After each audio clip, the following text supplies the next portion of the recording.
दोस्तों जी लतीफ़ ऐं आहियां मंज़ूर मेमण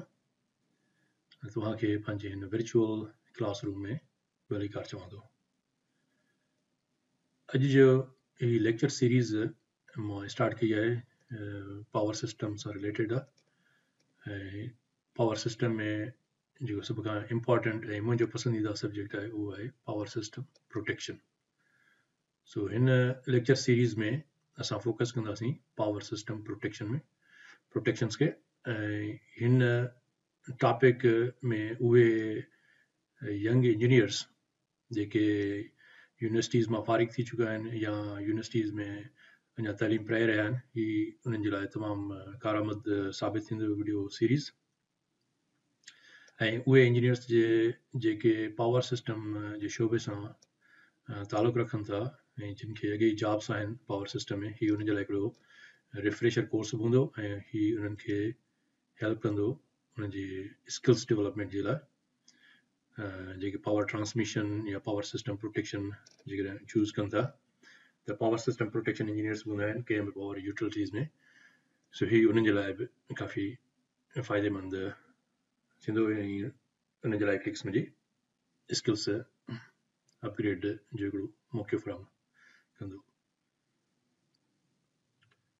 सभ खां पहिरियां त असां इहो ॾिसंदासीं त पावर सिस्टम प्रोटेक्शन जी अहमियत कहिड़ी आहे। What is the importance of power system protection. Power system protection जी इम्पोर्टेंस इहा आहे त जेके बि पावर यूटिलिटीज़ आहिनि, यानी उहे कंपनियूं जेके पावर जनरेट थियूं कनि या पावर खे ट्रांसमिट थियूं कनि या पावर खे डिस्ट्रीब्यूट थियूं कनि, उन सभिनी खे गॾाए करे असां चवंदा आहियूं power utilities. So power utilities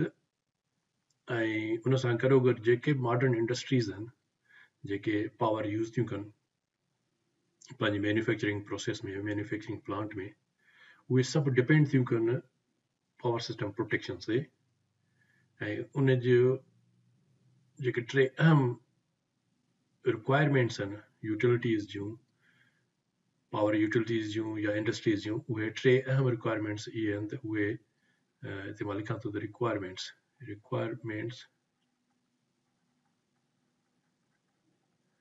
of power utilities and industries. उन्हनि जूं रिक्वायरमेंट्स इहे आहिनि त उहे चाहींदा आहिनि त भई उन्हनि जो जेको सिस्टम आहे उहो रिलायबल हुजे। सो सिस्टम रिलायबिलिटी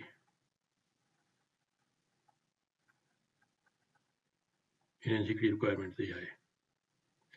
ऐं ॿी इन्हनि जी रिक्वायरमेंट आहे ऑपरेशनल एफिशिएंसी। त जेकॾहिं सिस्टम रिलायबल हुजे ऐं गॾोगॾु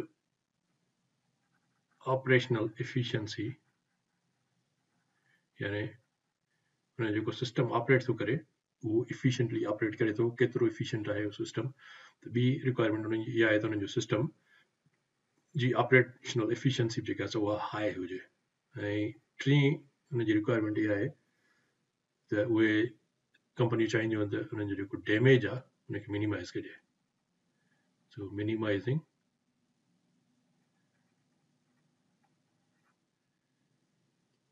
damage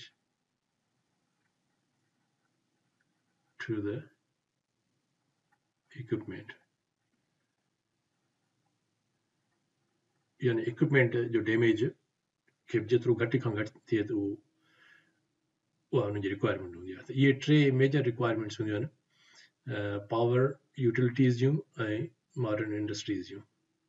त हुननि जो जेको सिस्टम उहो रिलायबल हुजे, ईअं न थिए त उहो ट्रिपिंग थींदियूं रहनि ऐं हुन जो सिस्टम डाउन थी वञे ऐं फैक्ट्री जी प्रोडक्शन रुकिजी वञे। तंहिंजे करे उहो चवंदा आहिनि त हुनजो सिस्टम जेको आहे कंटिन्यू सप्लाई कंदो रहे पावर में इंटरप्शन्स न थियनि, का बि डिस्टर्बेंस न थिए, लोड शेडिंग न थिए। त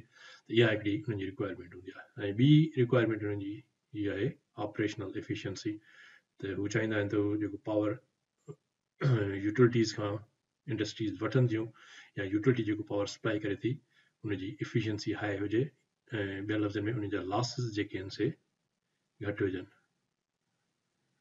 losses are minimised. or minimum. Losses you can say घट खां घटि हुजनि त हुनजी efficiency वधि खां वधि हूंदी ऐं टियों हुनजी requirement इहा हूंदी आहे त they want to minimize the damage यानी कोई equipment जेको आहे ईअं न थिए त जेकॾहिं उहो efficient न हुजे या हू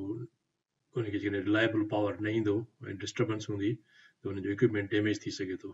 उन equipment में transformers थी विया motors थी विया या ॿियो कंहिं बि industry जो जेको equipment आहे जेको electrical power ते हलंदो आहे उन जो डैमेज जेको आहे सो घटि खां घटि थिए छो त उनखे रिप्लेसमेंट कास्ट हिकिड़ो त हूंदी त को इक्विपमेंट डैमेज थो थिए त उनखे रिप्लेस करण जे लाइ उनखे पैसा ख़र्च करणा पवंदा नंबर ॿियो त उहो जेतिरो अरसे ताईं रिप्लेस डैमेज हूंदो इक्विपमेंट जेसि ताईं रिप्लेस कनि तेसि ताईं उनजी प्रोडक्शन डाउन हूंदी उनजी जेका लाइन आहे उहा लाइन फैक्ट्री लाइन उहा बंदि हूंदी कुझु टाइम लाइ तंहिंजे करे उन्हनि जी जेका ओवरऑल जेको उनखे लॉस हूंदो प्रोडक्शन लॉस उहो तमामु घणो हूंदो तंहिंजे करे हू चवंदा आहिनि त हुनजो जेको इक्विपमेंट डैमेज जेको आहे उहो घटि खां घटि थिए हाणे इहे टे रिक्वायरमेंट्स फुलफिल करण जे लाइ असांखे ज़रूरत पवंदी आहे पावर सिस्टम प्रोटेक्शन जी सो पावर सिस्टम प्रोटेक्शन कंहिं बि इलेक्ट्रिकल इंडस्ट्री में हिननि टिनि शयुनि खे इंश्योर करण जे लाइ हूंदो आहे त उहो सिस्टम रिलायबल बि हुजे ऐं ऑपरेशनल एफिशिएंसी बि हुजे ऐं डैमेज घटि थिए उनजे लाइ असांखे पावर सिस्टम प्रोटेक्शन जी ज़रूरत पवंदी आहे सो इहा आहे पावर सिस्टम जी अहमियत हाणे इन खां असां अॻिते था हलूं त जेको पावर सिस्टम इंजीनियर आहे उहो उनखे कहिड़ियुनि शयुनि जी ॼाण हुअणु घुरिजे त हू ही टे रिक्वायरमेंट्स कस्टमर्स जूं मीट करण जे लाइ हुन पावर सिस्टम खे कीअं ऑपरेट करे सो उन जे बारे में असां हाणे अॻिते डिस्कस कंदासीं